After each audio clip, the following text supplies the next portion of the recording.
নমস্কার, জয় শ্রীরাম, ভারত মাতা কি জিন্দাবাদ, নরেন্দ্র মোদী জিন্দাবাদ, ডক্টর মানিক সাহা প্রফেসর স্যারকে নমন। আমি একটা কথা বলছি, কথাটা হলো কি, আমাদের ত্রিপুরার যে আগরতলা খয়েরপুর পুরান ওল্ড আগরতলা, যে খয়েরপুর দলুরা একটা জায়গার নাম বলে আছে, ওইখানে অনেক বাংলাদেশি আছে, ঠিক আছে।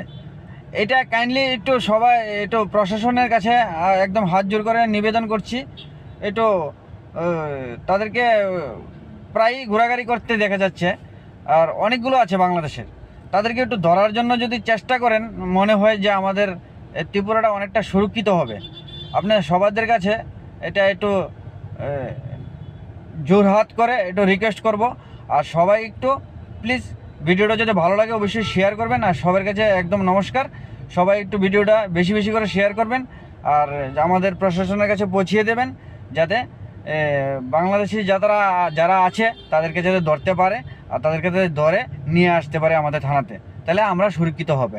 তার জন্য জয় শ্রীরাম, ভারত মাতা কি জিন্দাবাদ, বন্দে মাতরম জিন্দাবাদ, নতুন ভারত জিন্দাবাদ। আর সবাই একটু ফলো রাখবেন।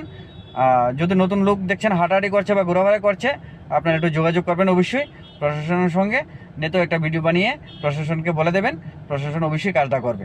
আর আমার একদম আস্থা আছে যে প্রশাসন এই আমার কথাগুলো শুনবে, একটু নজর দেবে। ঠিক আছে, রাম রাম, জয় শ্রীরাম, ভারত মাতা কি জিন্দাবাদ।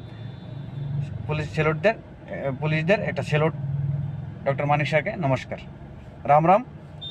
সবাই একটু ভিডিওটা বেশি বেশি করে শেয়ার করবেন, যাতে গভর্নমেন্টের কাছে পৌঁছতে পারে, প্রশাসনের কাছে যাতে পৌঁছতে পারে। দোলের জায়গাটা খুব হয়ে গেছে, মুর্শিদাবাদের লোক অভাব নাই, অ্যাভেলেবেল। কলকাতা মুর্শিদাবাদের লোক অ্যাভেলেবেল, বাংলাদেশের লোক অ্যাভেলেবেল।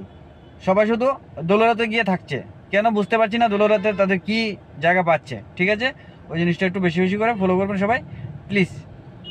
নমস্কার সবাইকে, একটু ভিডিওটা ভালো করে শেয়ার করবেন। হ্যাঁ, রাম রাম।